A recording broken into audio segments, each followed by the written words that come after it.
Salut les amis, c'est Kai.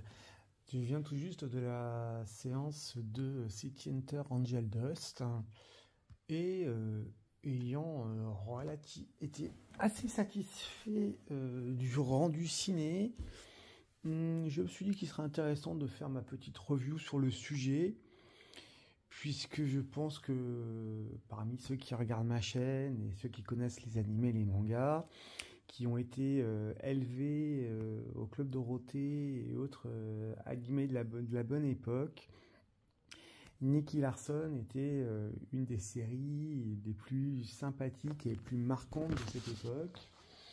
Et c'est toujours agréable de voir que même 30 ou 40 ans après, le charme opère toujours. En effet, malgré bien évidemment des évolutions, améliorations dues à un changement de paradigme, puisque bon, notamment, ça devait avoir lieu dans les années 90, c'est plus le cas, ça a été mis au goût du jour. On a plein de belles images de Shinjuku qui sont effectivement reconnaissables. On a également, bien évidemment, ce qu'on avait déjà repéré dans Private Eyes, qui était juste avant. On a une Laura qui est beaucoup plus féminine. On a depuis même tous les derniers, les plus récents animés, les plus récents films qui ont pu sortir. Je ne parle pas du film, je parle franchement des animés, des dessins animés, des longs métrages.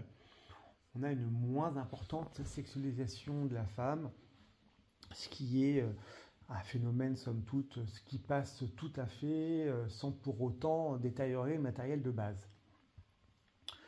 On se retrouve du coup avec une belle œuvre où pendant les trois quarts d'heure, les trois premiers quarts d'heure, effectivement, on voit surtout des blagues un peu potaches. Bon, un bon début, mais après on voit des blagues un peu potaches. On voit un Nicky Larson qui n'arrête pas de se faire refouler. On voit qu'il n'a pas changé d'un iota en 40 ans, ce qui est toujours rigolo et toujours marrant à voir. Même si, bon, hein, c'est bien évidemment, si ce n'est censuré, un peu moins salé qu'on pourrait l'imaginer, un peu moins lourd, hein, quelque part, qu'à la bonne époque. On retrouve notre personnage qui n'a pas perdu de sa fraîcheur. L'alchimie avec Laura est toujours agréable à voir. Le bonus de voir les Cat Size en plus débarquer pour le coup, contrairement aux primes précédents, elles ont un vrai rôle à jouer. C'est toujours intéressant de les voir. On a le plaisir de voir Mammouth. Alors moi je l'ai vu en version originale, sous-titrée, donc peut-être que j'aurais dû voir la version française pour garder les voix, puisque la voix de Nicky Larson, moi, m'a pas forcément marqué par rapport à l'animé, et on voit que la voix de Laura a un peu mûri.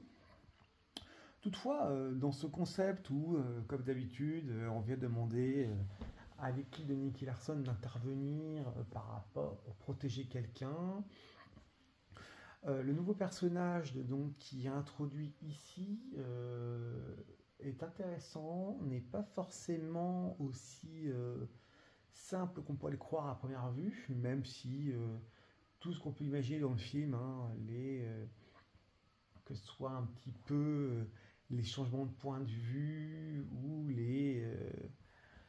les surprises ne le sont pas, puisqu'on peut un petit peu s'attendre à ce qui arrive au fil de l'animé quand même. Elle rajoute un personnage intéressant, riche, un petit peu dense. Elle permet de rajouter un peu plus sur le passé de Nicky Larson. Donc c'est toujours intéressant à voir. Bien évidemment, c'est toujours un plaisir également non démenti de retrouver ici ou là les génériques de la bonne époque, puisque les films étaient jusque-là toujours filmés comme des épisodes de série. On a nos génériques, on a l'alchimie. Alors effectivement, on est plus axé sur beaucoup de blagounettes sur les 45 premières minutes. Bon, pas forcément énormément de scènes d'action pour autant. Toutefois, la scène d'action, notamment finale, est extrêmement généreuse. On voit également de l'émotion. Donc c'est un plaisir de voir, même quand c'est mis au goût du jour, quand c'est bien fait, de voir qu'on a toujours le charme de l'animé initial. On a de très belles scènes, on a toujours tout ce qu'on aime, un peu d'humour décalé, les bonnes scènes de tir, de la baston, ce côté pas prise de tête qui fait, sincèrement, je vais pas vous mentir, ça fait du bien. Vous avez besoin de vous vider la tête. En 1 h 30, c'est gagné, c'est direct. Donc j'aurais tendance à dire que là, on peut toujours dire c'est mal fait ou moins bien fait ou détourné ou moins surprenant que les précédents. On a du divertissement et en fait c'est vraiment ça là l'essentiel. Quand j'y allais, j'avais vraiment la crainte que tout soit détruit et finalement bah, c'est plaisant de voir que là c'est bien fait, c'est bien rendu. Donc on est sur un très bon animé qui permet d'établir un peu plus en profondeur notre héros. Bon, il n'est pas négligeable, ça permet aussi d'intégrer qu'il est dans le cadre d'une trilogie, ce que je n'avais pas forcément repéré dans Private Eyes. L'animation est de très bonne facture puisqu'elle est tout à fait à la hauteur de ce qui se fait actuellement, y compris en fluidité. Ben, en coup, je dirais, ben, pas forcément coup de cœur, mais très belle réussite. Donc même 40 ans après, alors bien sûr, je pense que mon jugement est un petit peu faussé par le côté nostalgique et l'attachement au personnage et à l'animé de départ.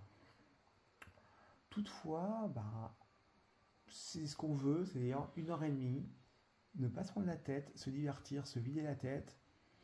C'est parfait pour ça, c'est bien fait, parfois un peu sérieux, un peu d'émotion aussi qui traverse le champ des possibles dans le scénario lui-même. Je ne vais pas dire que j'ai versé une larme, mais à un moment donné, ça prend aux tripes. Donc je vous dirais sincèrement, j'attends de voir les autres animés qui vont être adaptés en long métrage qu'on devrait avoir. Avec impatience, Spy X Family, Codewise bien évidemment, Gundam Wing, Gundam Seed, Freedom entre autres choses. Puisque bon, les autres qui vont arriver ne me font pas forcément plus rêver que ça. Bon, on verra peut-être Eminence of Shadows ce qui vaut. On verra ce que vaut Blue Lock. Mais en tout cas, s'ils sont tous diffusés, on aura quand même de quoi faire.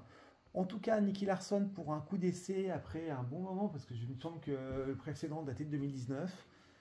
Ça fait plaisir, c'est agréable, c'est divertissant, c'est pas choquant, ça peut être quelque part même un bon divertissement familial. Ben, du coup, sincèrement, ben, je dirais allez-y tout simplement.